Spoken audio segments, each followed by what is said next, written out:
Estamos de vuelta en Cuestión de Prioridades. Bueno, me imagino que lo estarán notando ustedes en sus propias carnes o en su entorno. Los casos de gripe se han triplicado en las últimas semanas y en los próximos días se espera llegar al pico máximo de contagios. La bajada brusca de las temperaturas y las interacciones que hemos tenido estas Navidades pues, con familiares y amigos son parte de las causas y los más afectados están siendo los niños y jóvenes. Y todo esto ya se nota también en las urgencias y en los ingresos hospitalarios. La ocupación global en Castilla y León actualmente es del 71%, pero hay hospitales como el de Salamanca que ya alcanza el 92%. Bueno, si hay alguien que es una referencia en España en este virus, es el director del Centro Nacional de la Gripe y desde hace unos días también premio especial del programa diagnóstico de esta casa de Castilla y León Televisión. José María Iros, ¿qué tal? Buenas noches y enhorabuena. Muchas gracias, buenas noches. ¿Está satisfecho con este premio? Y espero que esto no suene como a final de ciclo o a despedida de su profesión. No tiene nada que ver. Bueno, eso tiene su peligro siempre sí. cuando a uno le reconocen, pero yo lo vivo más como reconocimiento al grupo de personas que trabajan en nuestro entorno y a los microbiólogos de Castilla y León, ¿no? Que en definitiva son los que, como hemos comentado en otras ocasiones, afrontamos la incorporación del diagnóstico virológico a la asistencia clínica en un contexto duro del que ya nos vamos olvidando, pero que vivimos ciertamente con mucha intensidad en nuestra especialidad. Eso es cierto. Vamos de camino de ese pico de gripe, parece que nos estamos como metiendo mucho miedo. Yo no sé si la sociedad castellano-leonesa, el sistema sanitario, se tiene que preparar para lo que viene o, en fin, esto va a ser como un año más donde pasan estas cosas, claro, por la época en la que estamos. Nosotros hemos comentado estos días, cuando nos lo preguntaban sus colegas, que en la memoria retrospectiva que tenemos desde nuestro centro de gripe, que es uno de los 3 que la OMS reconoce en España para la vigilancia de esta enfermedad infecciosa respiratoria, cuando analizamos series retrospectivas, les decía, pues vemos que la gripe nunca se comporta igual, pero que de manera particular la emergencia del SARS-CoV-2 en el contexto del COVID-19 en la pandemia silenció, por decirlo de una manera coloquial, para que se nos entienda en esta tertulia, silenció la presencia de los virus de la gripe y nos indujo una cierta preocupación, de manera que desde nuestro grupo sí que escribimos algunas editoriales llamando a la atención de no vestir a un santo no desvestir a un santo para vestir a otro, ¿no? Y en este sentido, lo que hemos visto, que lo intuimos entonces, es que los virus de la gripe han ido recobrando su protagonismo, pero también con otros virus respiratorios. Por ejemplo, el virus respiratorio sincitial, que ha saltado en algunos otoños e inviernos porque causa bronquiolitis en los niños, y luego con el propio SARS-CoV-2, que sigue circulando a muy baja intensidad, y con otros virus que tienen poco protagonismo ahora mismo en nuestro medio, pero que en otros lugares del planeta, recuerden nuestros telespectadores, en China, por ejemplo, hace 4 semanas el metaneumovirus volvió a salir.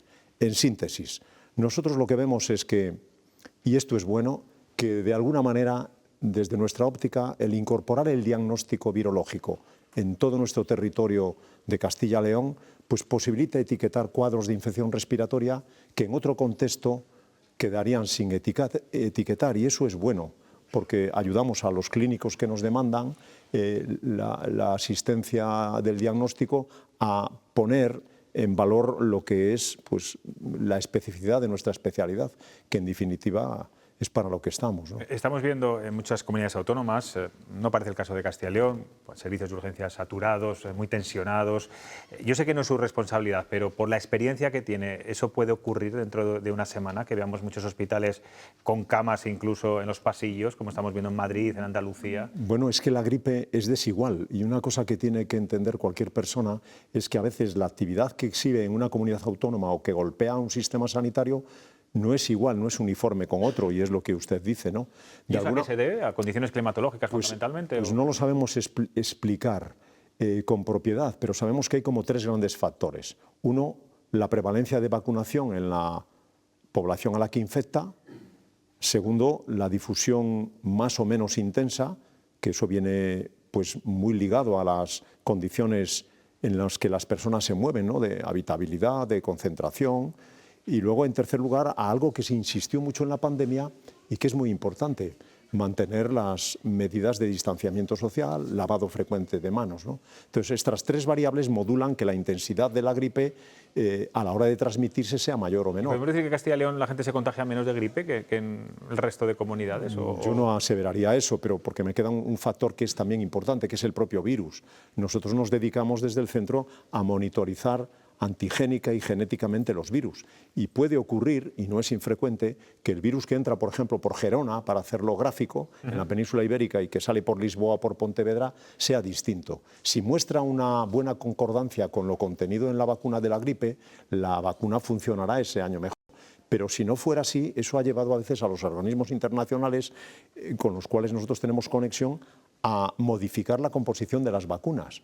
Y eso es muy interesante porque se difunde poco y a veces la efectividad vacunal no es muy alta, ¿no? Es más moderada. Y todos estos factores, por una parte los factores del comportamiento humano y por otro los inherentes al virus, hacen que la gripe impacte en distinta manera en un sistema y en otro. La efectividad dice que a veces es moderada. Para los que dicen muchas veces, oye, es que yo me vacuno de la gripe y la vuelvo a tener. ¿Qué porcentaje? Y no sé si podemos dar datos.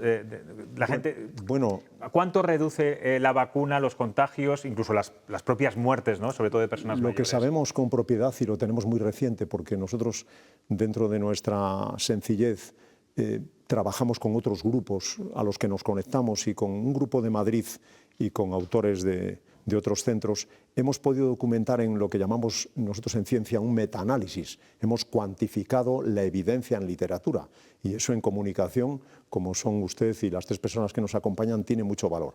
Haciendo un metaanálisis sobre 6 millones de personas, 134 países, hemos logrado documentar que la vacuna de la gripe lo que previene sobre todo es la existencia de complicaciones en los vacunados, que se concretan en reducción de ingresos hospitalarios, reducción de valoración en cuidados críticos y también reducción de fallecimientos. Y eso es bueno.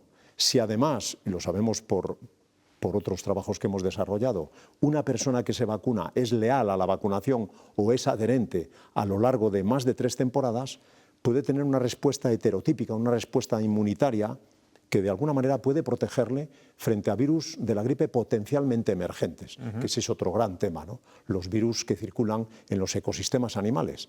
Clásicamente, y es bien conocido, los virus de la gripe aviar, pero que como usted conoce y como conoce la opinión pública, han saltado en el último año a determinados ecosistemas de mamíferos marinos y ahora mismo circulan entre vacas en Estados Unidos. ¿Nos tiene que preocupar más ahora ese tipo de virus, el virus del mono, las enfermedades estas, el virus emergentes? Ese es otro distinto, ya hemos hablado. Sí, sí, que el COVID, por ejemplo. Bueno, pues yo diría que de alguna manera lo que nos tiene que preocupar es que los sistemas del mundo sean capaces de detectar una enfermedad, si es de origen zoonótico, que es un gran tema y ya lo han tratado ustedes también, pues hay que monitorizar el ecosistema animal. Nos tiene que preocupar en segundo lugar que los sistemas de notificación sean ágiles, pero un mundo tan complejo como el nuestro, donde la mitad del globo puede estar en condiciones precarias, no tiene tiempo para la notificación y sobre todo también la respuesta. Hay un editorial de una revista que nosotros leemos, que es el Lancet, que publicaba en el mes de agosto de hace 3 años una reflexión de un grupo de Nueva York, de Amanda Manglian, que venían a alertar al mundo de que debíamos de ser ágiles, ya habíamos pasado la pandemia, ¿no? Y en 15 días, 717, debíamos de ser capaces de dotarnos de esta respuesta. Yo creo que estamos todavía lejos, sinceramente, de alcanzar estos niveles. Y para las generaciones futuras es muy importante que dejemos estos mensajes asentados y que nos acostumbremos a trabajar entre profesionales que vigilan la salud en los distintos ámbitos. ¿Hay cultura de vacunarse de la gripe en España a día de hoy? Muy buena pregunta. Pues verán, es oscilante la prevalencia de la vacunación. Como ustedes conocen, los colectivos de los profesionales de la salud, un amplio concepto, ¿no?, pues exhiben prevalencias variables entre una temporada y otra, y eso es un reto. Tendríamos que continuar la tendencia creciente en vacunación, y a veces no lo logramos. Y luego también a las personas que por criterios de edad o por enfermedades de base, personas que tienen patologías crónicas del sistema respiratorio o circulatorio o que tienen una enfermedad inmunitaria o que están siendo tratados de un proceso tumoral y están en un contexto de inmunosupresión, estas personas es muy importante que perciban que el vacunarse es un hábito saludable y un hábito que les previene lo que avanzábamos hace unos minutos, ¿no? Las complicaciones en el contexto de sufrir una potencial gripe. Luego hay vacunas, afortunadamente, frente a otros virus también. El mayor número de afectados ahora mismo, lo decía la Consejería de Sanidad ayer, sí, son niños y jóvenes, digamos. Sí. Adolescentes. Bueno, sí. Es el gran reto también que los padres, convencer a los padres de que hay que vacunar a los pequeños, a los más pequeños. Sin duda es un reto, pero es que nuestra comunidad autónoma, y hay que decirlo con claridad, también ha sido pionera, tiene un calendario vacunal en nuestro criterio y reconocido por todo el país, pues muy sólido, y ha sido pionera también a la hora de incorporar la vacunación infantil en los segmentos jóvenes de la población e incorporar una modalidad de vacunas que son vivas, atenuadas, que funcionan también bien y que previenen la gripe en estos segmentos, ¿no? Nosotros siempre hemos escrito y hemos dicho en los textos nuestros que la gripe es una enfermedad de niños y de jóvenes, pero que complica a personas mayores y con patología de base, y eso se cumple. Entonces, la adherencia a la vacunación en los segmentos más jóvenes es un gran concepto, pero no lo es menor, y concluyo para... Usted córteme porque yo tiendo a explayarme. Está muy interesante siempre escucharles. No lo es menor el vacunarse por clústeres, por racimos.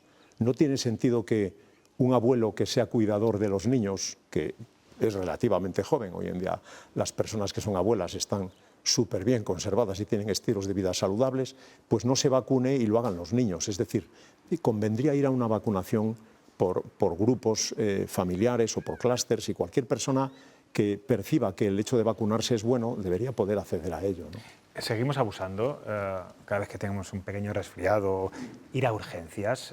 Hoy la propia Consejería de Sanidad, la propia Junta de Salud decía, cuidado, ha advertido que no saturemos, ¿no? Un servicio fundamental de entrada para pues casos más graves, ¿no?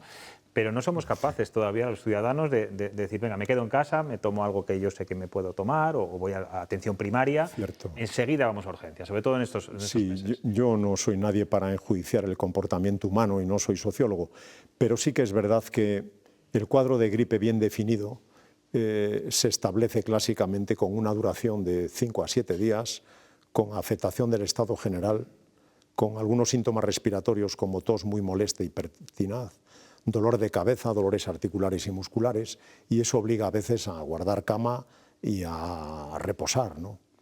Si esto se asume por una persona media, por lo demás sana, pues evidentemente puede controlar la enfermedad de manera ambulatoria en su domicilio. Deberíamos de dejar, digamos, la frecuentación del sistema para otras personas que tienen esto que hemos expuesto hace un ratito, condiciones de base que le puedan llevar a complicarse, ¿no?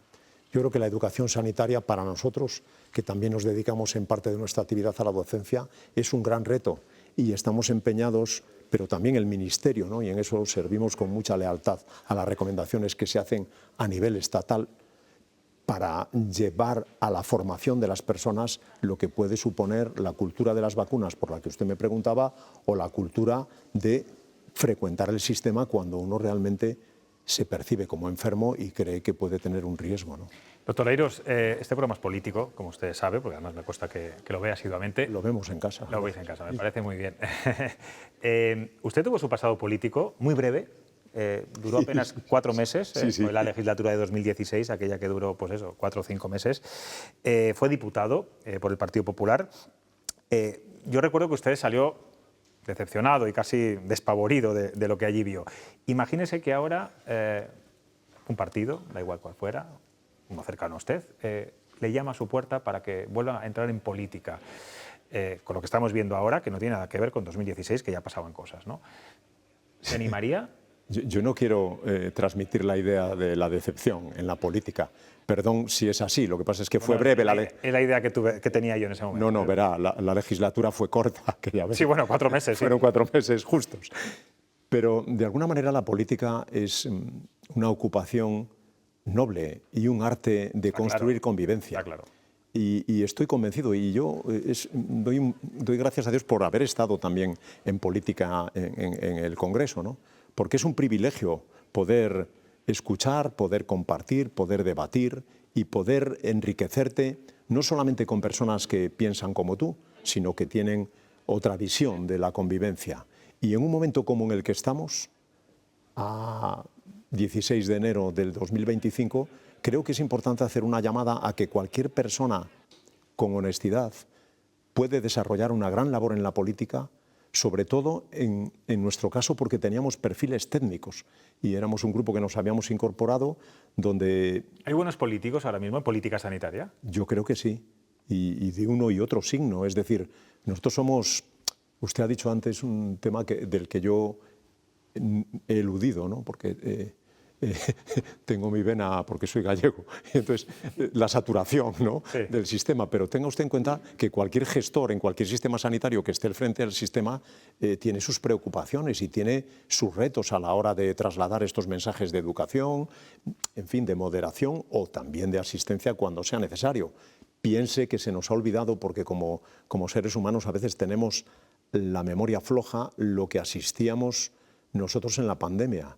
Nosotros esta tarde salimos un poquito tarde del hospital porque había un foro de motivación de la investigación y con algún colega que trabaja en UBI, con los que tenemos mucha cercanía en los programas de vigilancia de la infección, pues recordábamos que en tales fechas como ahora podíamos asistir a 7 decesos, 7 fallecimientos en un centro como el nuestro. Pero tengan en cuenta que somos 14 áreas sanitarias y en todas ocurría, ¿no? Entonces, en este sentido, yo creo que el ejercer la política no es ningún desdoro, y ejercerla con un perfil técnico, sí, claro, cuando te lo piden, yo lo hago. ¿Por qué no repitió la siguiente legislatura? Pues porque estimé que era más útil al grupo en el que trabajo, a la comunidad a la que sirve y en mi posición, sencillamente como microbiólogo, que es lo que he hecho. Pero cuando se me llamó en el contexto de la pandemia para dar respuesta a las grandes medidas de población que se adoptaron, y en eso se lo agradezco, pues en fin, al presidente actual también de la comunidad y a las personas que entonces gobernaban, allá fuimos, ¿no?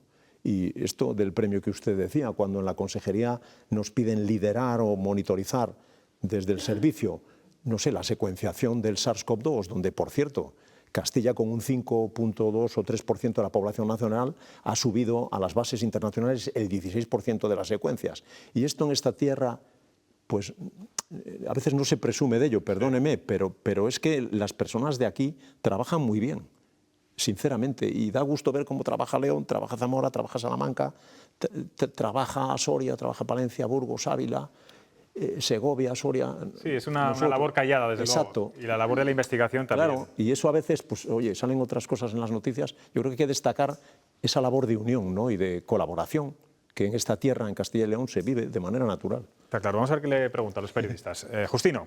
Buenas tardes y bueno, felicidades por estas explicaciones, porque yo creo que no quedan preguntas, ¿no? Pero por un lado... Siempre quedan, Justino. Sí, bueno, y muchas dudas. Pero sí, yo creo que usted no tendría ahora mismo mucho hueco en la política, porque tal y como están ahí en el Congreso, muchas gracias. De verdad, no le veo yo a usted con esta fluidez y estos conocimientos, pues no le veo yo a usted ahí. Pero bueno, independientemente de eso, ¿usted cree que los medios de comunicación no estamos jugando un papel un tanto amarillento a la hora de medios de comunicación / redes sociales también, a la hora de difundir determinadas informaciones que pueden llevar a confusión más que a las certezas de las investigaciones de temas sanitarios? Es una buena pregunta. Yo creo que lo que debe de presidir la convivencia de un país como el nuestro es cierto tono de serenidad. Este tema mismo de la gripe, ¿no? De reflexión ponderada y desde la experiencia de afrontar los retos que nos vengan. Y no es eufemístico. No tiene ningún sentido estar calentando. O sea, la vida se parece más a la guerra que a la danza, decían los clásicos, ¿no? Y Marco Aurelio, que era un emperador estoico, dice que de su padre aprendió la serenidad y la ponderación. Yo, desgraciadamente, enterré a mi padre este año. Ya no tengo sus consejos, pero si algo me decía cuando me veía, lo que me ha preguntado José Luis, en política, es lo mismo que dice usted, Julio. O sea, actuar con prudencia, y en lo público, si se me permite, uno debe de ser o tender a lo ejemplar. En la vida privada, los 5 que estamos aquí, las personas que nos graban detrás de las cámaras, tenemos nuestras vidas, pero cuando uno actúa en lo público debe de tener, creo yo, un cierto tono, o por lo menos tender a elevar, ¿no? no a bajar, Justino, si se me entiende que en Salamanca este término se entiende como aquí, ¿no? Y yo creo que eso debiéramos de perseguirlo todos, no por nosotros, sino por las generaciones que nos siguen, que usted tiene hijos médicos, yo también, y a estos hay que darles también razones para ejercer con elegancia, ¿no?, la medicina. Buen mensaje a los medios de comunicación que acabo de lanzar. Ana. Bueno. Sí, me lo ha quitado casi Justino, porque lo primero era desear que se encuentre también una vacuna para que quienes nos representan en uno y otro lado puedan tener el talante y que ha mostrado usted ahora mismo, ¿no? Y sobre todo, bueno, esa capacidad técnica de la que yo creo que muchos adolecen. Usted dice que no y yo lo respeto. Dos preguntitas. Una tiene que ver con mi lado conspiranoico o conspiranoide. No, vamos a ver. Quería preguntarle si, como se dice tanto, si las vacunas del COVID realmente han afectado o se ha notado algo en general en el sistema inmune del ciudadano, que a partir del COVID a lo mejor haya habido más contagios o eso ha permanecido igual. Y por otro lado me ha hecho gracia lo de la diferencia de virus, ¿no? Yo pensaba que, por ejemplo, Castilla y León, al ser una comunidad con un clima tan extremo y luego tanta población envejecida, pues quizá tenga una ratio mayor o alta de mortalidad aún por la gripe. No, ya verá. Bueno, para estudiar, muchas gracias, Ana. Para estudiar los ratios de mortalidad hay que dejar que pase la temporada y un sistema que se llama MOMO, que se controla desde el Instituto de Salud Carlos III, el exceso de mortalidad nos lo dirán los epidemiólogos y verán realmente el impacto de la mortalidad de la gripe en esta temporada, que eso es un poco lo que traduce la verdadera virulencia o la agresividad de los virus que han circulado en contexto con las variables de base de los pacientes, ¿no? Castilla somos, creo que la comunidad más extensa, me corregirán si no es así, también la más despoblada y la más envejecida, pero que tiene una gran bondad, y es que tiene una buena tradición vacunal, particularmente en los mayores, a partir de los 60-65 años, teniendo en cuenta que muchos no son mayores todavía, ¿no? Pero esto yo creo que es una gran bondad de esta tierra y hay que destacarlo. Lo de la conspiranoica, nosotros sinceramente lo que hemos visto es que el comportamiento de las vacunas fue decisivo a la hora de controlar la propagación de la pandemia. Y eso creo modestamente que es un hecho irrefutable. Es cierto que muchas personas han tenido desafección vacunal en la temporada siguiente, por ejemplo a gripe, que me preguntaba antes José Luis, derivado del hecho de que se notificaban efectos adversos en el contexto de la administración de algunas vacunas, ¿no? Hemos visto reacciones locales, adenopatía, o sea, ganglios inflamados. Pero nosotros también sabemos, y eso lo vivimos en algo que recordarán, que fue la pandemia de gripe del 2009, pudimos publicar con el Centro de Farmacovigilancia de nuestra Facultad de Medicina que justamente los efectos adversos que veíamos en gripe, hablo de gripe, Ana, eran, con las 3 vacunas monovalentes que se aplicaron, eran justamente los que las multinacionales que las comercializan advertían en sus prospectos. Es decir, yo creo que de la conspiranoia hay que ponerlo en su justo medio y saber que los movimientos antivacunas, a nosotros también nos critican, a nuestro grupo y a algunos de nosotros, no nos hacen ningún favor, porque la vacunación, hasta donde yo conozco, es la segunda medida más eficiente en salud pública en la historia de la humanidad. Y hay que aprender también del pasado. La potabilización del agua fue la primera y las vacunas la segunda, ¿no? Y no voy a aludir a ejemplos como el sarampión o la poliomielitis, pero los que tenemos cierta edad y conocemos lo que fue la polio entonces, sabemos los beneficios innegables que aportó la vacunación antipoliomielítica en nuestro país. Y yo creo que eso hay que destacarlo y refrendarlo con serenidad. Bien, es verdad que cualquier persona, las vacunas se administran generalmente a personas sanas y cualquier persona que desarrolla un efecto local, una inflamación, un dolor, una hinchazón, pues lo percibe como molesto y es natural que se notifique y es bueno que se haga porque hay sistemas de registros. Pero yo no iría a la conspiranoia, sinceramente, Ana, en este ámbito. David. José María, yo primero darle la enhorabuena por ese premio, pero también darle las gracias por ese punto de humanismo, de humanidad que imprime a un área tan de datos, tan científica como la suya. Yo creo que parte de ese premio también tiene que ver con eso y, por lo tanto, el agradecimiento aparte de la enhorabuena. Y después quería preguntarle, yo no quiero llevar esta pregunta a una barra de bar, pero a veces hay veces que la gente, estos días que hay tantas personas enfermas y demás, habla de es que somos unos exagerados, somos unos quejicas. Bueno, alguna referencia también había a ese llamamiento a no colapsar los servicios de urgencias. Yo quería preguntarle, partiendo de esa base quizá simpática de la barra del bar, si realmente, ustedes que tienen todos los datos, nos estamos enfrentando en este momento a virus, bacterias, desconozco la terminología correcta, peores que las de antaño.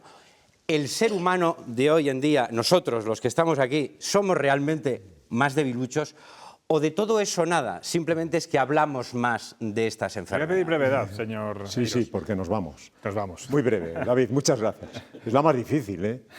Ana y Justino me han preguntado cosas más fáciles. Era porque es de bar, es porque es de bar. No hay cómo ser amigos. Es porque es de bar. Hay un fenómeno muy importante que debieran dedicar un programa a él, que es el fenómeno de las resistencias bacterianas, que es la pandemia que nos viene y en la que vivimos para 2050. Esto que llaman superbacterias, que a veces no son tan superbacterias, sino simplemente las resistencias en un área. Aquí todo lo que se haga en educación sanitaria, y usted que es profesor de comunicación en una facultad, tendrían que trabajar también a sus promociones en esto. Y en segundo lugar, hoy lo que hay, creo que iniciamos así, y concluyo, hay una gran cultura diagnóstica. Por eso es muy bueno que cuando yo inicié la residencia hace 40 años, los cuadros víricos no se etiquetaban, pero hoy en día, afortunadamente, casi el 40%, vean las estadísticas de la Junta, y aprovecho para agradecer a la consejería el premio, ¿no? Y al consejero, al doctor Alejandro Vázquez, pero básicamente el 40% los diagnosticamos. Pues hombre, es que hemos ganado en cultura de diagnóstico y por eso se habla más en la barra del bar donde vas, David, porque eso es así, ¿no? Pues, doctor Eiros, gracias por esa humanidad, por esa elegancia también que tienen en su discurso, y disfrute mucho de esa entrega que será el próximo mes de este premio diagnóstico. Estaremos muy pendientes también ese día para contarlo, y mucha suerte. Muchas gracias a ustedes porque lo hacen muy amable. Bueno, gracias desde la comisión. Muchas gracias.